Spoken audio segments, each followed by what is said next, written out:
몰입의 힘, 몰입을 위한 7가지 조건. 우리는 종종 성공이란 명확한 길이 펼쳐져 있을 때만 시작할 수 있는 것이라 생각합니다.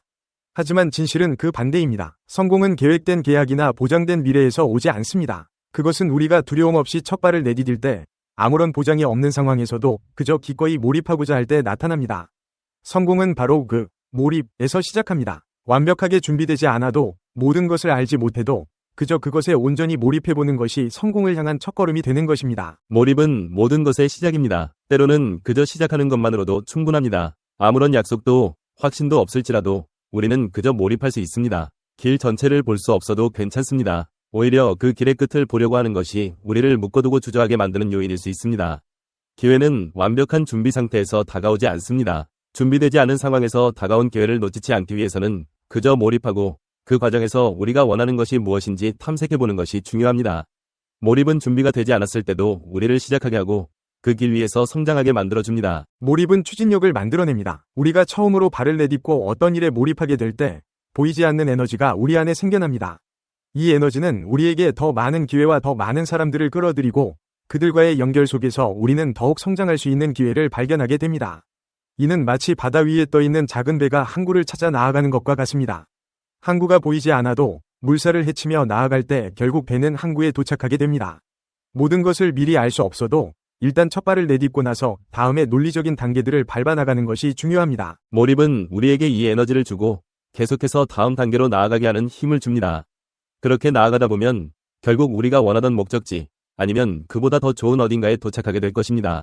몰입은 우리에게 필요한 모든 것입니다. 우리에게 필요한 것은 모든 계단을 보려는 완벽한 계획이 아닙니다. 첫 계단을 밟는 용기, 그 몰입 그 자체가 전부입니다. 믿음 속에서 첫 발을 내디디고 다음에 무엇이 올지 알지 못해도 그 발걸음을 이어나가는 것. 그 과정에서 우리는 점점 더 나은 방향으로 성장하게 되고 더 나은 기회를 맞이하게 됩니다.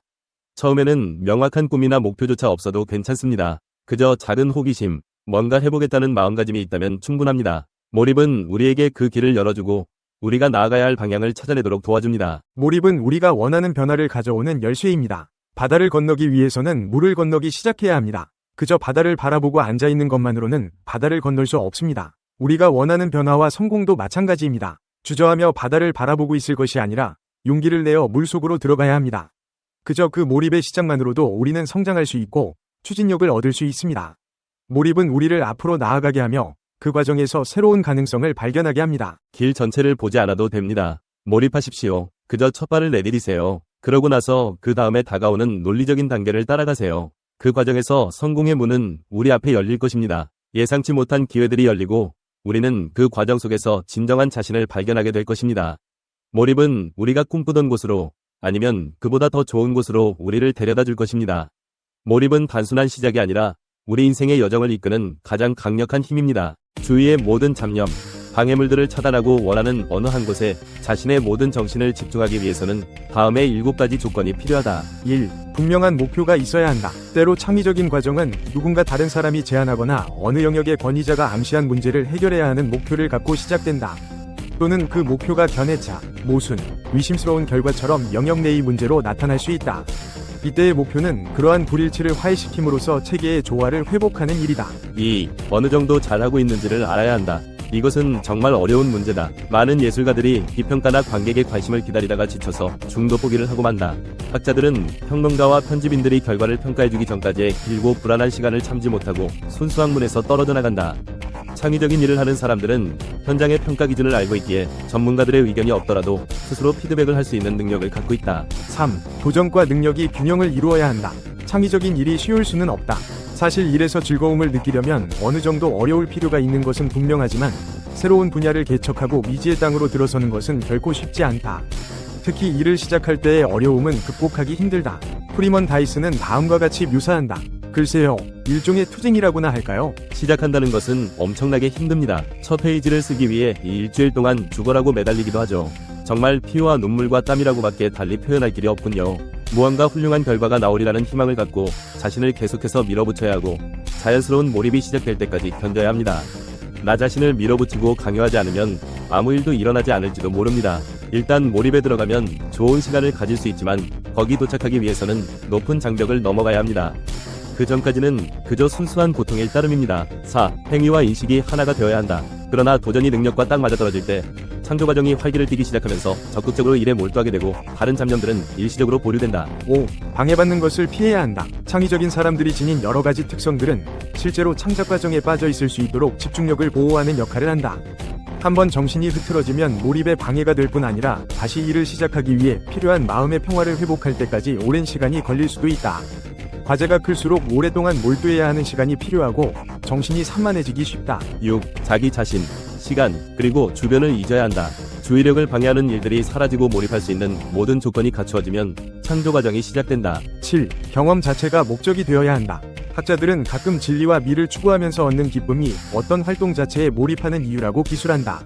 그들이 말하는 것은 발견이나 문제의 해결, 대상을 단순하고도 우아하게 표현할 수 있을 때 느끼는 기쁨일 것이다. 그러므로 그 보상은 신비롭고 말로 표현할 수 없는 어떤 외부적인 목표가 아니라 학문 활동 그 자체다. 중요한 것은 결과가 아니라 과정이다. 몰입, 최적의 경험 속으로 삶의 질을 향상시키는 마법의 열쇠. 시간 가는 줄 모르고 어떤 활동에 푹 빠져본 경험은 누구에게나 있을 것이다. 마치 세상과 단절된 듯 오직 그 순간에만 집중하며 최고의 즐거움과 성취감을 느꼈던 경험 말이다. 이것이 바로 몰입 상태이다. 몰입은 단순한 즐거움을 넘어 삶의 질을 향상시키는 강력한 도구가 될 수 있다. 여기서는 몰입의 개념과 특징, 몰입을 경험하는 방법, 그리고 몰입이 우리 삶에 미치는 긍정적인 영향에 대해 심층적으로 탐구한다. 1. 몰입, 그것은 무엇인가? 몰입은 미국의 심리학자 미하일 칙센트미하이가 처음 제시한 개념으로 어떤 활동에 깊이 빠져 시간의 흐름을 잊고 완전히 몰두하는 심리적 상태를 의미한다. 몰입 상태에서는 자아의식이 사라지고 행위 자체가 목적이 되며 최고의 즐거움과 성취감을 느끼게 된다. 몰입 상태는 외부 자극에 흔들리지 않고 오직 현재 하고 있는 활동에만 집중하는 강렬한 집중력을 보인다. 또한 시간의 흐름이 빨라지거나 느려지는 것처럼 느껴지는 시간 왜곡 현상을 경험하기도 한다. 몰입은 자기 자신을 잊고 활동에 완전히 몰입하는 자아의식 상실을 동반하며 활동의 목표가 명확하고 피드백이 즉각적으로 제공되는 환경에서 더욱 쉽게 발생한다. 몰입을 경험하는 사람들은 활동의 난이도가 자신의 능력 수준에 적절하게 맞춰져 있을 때 도전과 능력의 균형을 느끼며 행위 자체가 즐거움을 주기 때문에 보상이나 결과에 대한 기대 없이 활동에 참여한다. 또한 활동에 대한 통제감을 느끼며 자신의 능력을 최대한 발휘하는 특징을 보인다. 2. 몰입을 경험하는 방법. 몰입을 경험하기 위해서는 먼저 자신이 진정으로 즐기고 잘할 수 있는 활동을 찾는 것이 중요하다. 그림 그리기, 글쓰기, 운동, 악기 연주, 게임 등 다양한 활동을 시도해보고 자신에게 맞는 활동을 찾아 몰입의 가능성을 열어두어야 한다. 몰입을 위해서는 활동의 목표를 명확하게 설정하는 것이 중요하며 목표는 너무 쉽지도 너무 어렵지도 않아야 하며 자신의 능력 수준에 맞게 설정해야 한다. 몰입 활동 중에는 자신의 수행에 대한 즉각적인 피드백을 받는 것이 중요한데 피드백은 자신의 능력을 향상시키고 몰입 상태를 유지하는 데 도움을 준다. 몰입 상태를 유지하기 위해서는 외부 자극을 최소화하고 활동에 집중해야 한다. 스마트폰, TV 등 주의를 분산시키는 요소를 제거하고 조용하고 편안한 환경에서 활동하는 것이 좋다. 무엇보다 몰입은 즐거움과 긍정적인 감정을 동반하므로 활동 자체를 즐기고 긍정적인 마음으로 활동에 참여해야 몰입 상태를 경험할 수 있다. 3. 몰입이 삶에 미치는 긍정적인 영향. 몰입은 긍정적인 감정을 유발하고 행복감을 증진시킨다. 몰입 상태에서는 스트레스가 감소하고 자존감이 향상되며 삶의 만족도가 높아진다. 또한 몰입 상태에서는 새로운 아이디어가 떠오르고 문제 해결 능력이 향상되므로 창의적인 활동을 위한 최적의 상태라고 할 수 있다. 몰입 상태에서는 집중력과 생산성이 높아져 성과가 향상되며 운동선수, 예술가, 과학자 등 다양한 분야의 전문가들은 몰입을 통해 최고의 성과를 이루어낸다. 몰입은 자신의 잠재력을 발휘하고 끊임없이 성장하는 기회를 제공하며 몰입을 통해 새로운 기술을 배우고 자신의 한계를 극복하며 더 나은 자신으로 발전할 수 있다. 4. 몰입, 일상에서 실천하기. 몰입은 특별한 사람들만 경험하는 것이 아니다. 요리, 정원 가꾸기, 독서, 운동 등 일상 속에서 몰입할 수 있는 활동을 찾아 실천할 수 있다. 몰입을 방해하는 요소를 제거하고 집중할 수 있는 환경을 조성하며 하루 종일 일정 시간을 몰입 활동에 투자하는 것이 좋다. 짧은 시간이라도 꾸준히 몰입하는 것이 중요하며 몰입 경험을 다른 사람들과 공유하고 서로에게 영감을 주는 것도 좋은 방법이다. 결론으로 몰입은 단순한 즐거움을 넘어 삶의 질을 향상시키는 강력한 도구이다.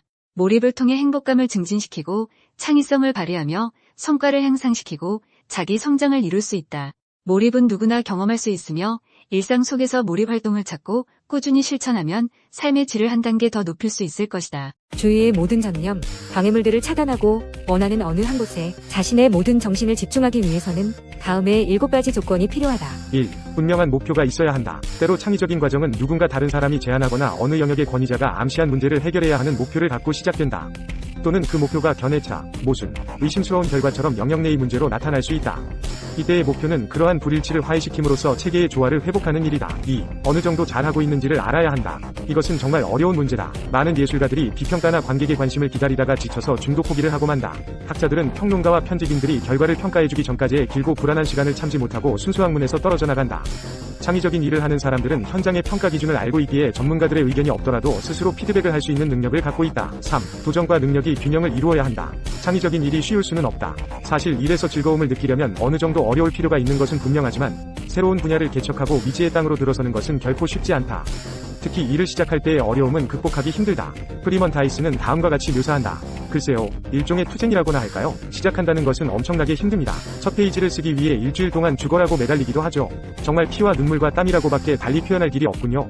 무언가 훌륭한 결과가 나오리라는 희망을 갖고 자신을 계속해서 밀어붙여야 하고 자연스러운 몰입이 시작될 때까지 견뎌야 합니다. 나 자신을 밀어붙이고 강요하지 않으면 아무 일도 일어나지 않을지도 모릅니다. 일단 몰입에 들어가면 좋은 시간을 가질 수 있지만 거기 도착하기 위해서는 높은 장벽을 넘어가야 합니다. 그 전까지는 그저 순수한 고통일 따름입니다. 4. 행위와 인식이 하나가 되어야 한다. 그러나 도전이 능력과 딱 맞아떨어질 때 창조 과정이 활기를 띠기 시작하면서 적극적으로 일에 몰두하게 되고 다른 잡념들은 일시적으로 보류된다. 5. 방해받는 것을 피해야 한다. 창의적인 사람들이 지닌 여러 가지 특성들은 실제로 창작 과정에 빠져 있을 수 있도록 집중력을 보호하는 역할을 한다. 한번 정신이 흐트러지면 몰입에 방해가 될 뿐 아니라 다시 일을 시작하기 위해 필요한 마음의 평화를 회복할 때까지 오랜 시간이 걸릴 수도 있다. 과제가 클수록 오랫동안 몰두해야 하는 시간이 필요하고 정신이 산만해지기 쉽다. 6. 자기 자신, 시간 그리고 주변을 잊어야 한다. 주의력을 방해하는 일들이 사라지고 몰입할 수 있는 모든 조건이 갖추어지면 창조 과정이 시작된다. 7. 경험 자체가 목적이 되어야 한다. 학자들은 가끔 진리와 미를 추구하면서 얻는 기쁨이 어떤 활동 자체에 몰입하는 이유라고 기술한다. 그들이 말하는 것은 발견이나 문제의 해결, 대상을 단순하고도 우아하게 표현할 수 있을 때 느끼는 기쁨일 것이다. 그러므로 그 보상은 신비롭고 말로 표현할 수 없는 어떤 외부적인 목표가 아니라 학문 활동 그 자체다. 중요한 것은 결과가 아니라 과정이다. 관기에 몰입 없이 유튜브에서 성공한다는 것은 상상하기 어렵다. 관기의 열정과 편집광적인 몰입에 주체할 수 없는 열정의 파도로 밀어올리지 않는다면 성공의 해안가에 도달할 수 없다. 아무리 대단한 실력을 갖췄어도 관기에 몰입 없이 유튜브에서 성공한다는 것은 상상하기 어렵다. 현대사회에서 정상적인 사람들도 때로 정신분열적인 모습을 보이는 것은 우리가 분열적인 사회에 살고 있기 때문이다. 유튜브에서는 성공을 향해 뛰는 많은 사람들이 있다.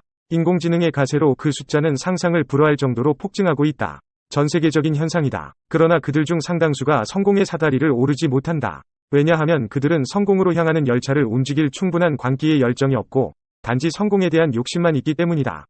주체할 수 없는 관기와 열정의 파도가 밀어올리지 않는다면 성공의 해안가에 결코 도달할 수 없다. 관기의 열정은 막힌 길에서 아이디어를 만들어내고 수시로 찾아오는 번아웃과 절망의 아픔을 치유해준다. 열정이 우리에게 안겨주는 최대의 선물은 포기를 잊게 만들어준다는 점이다. 열정은 가슴 벅찬 의욕과 기쁨이다.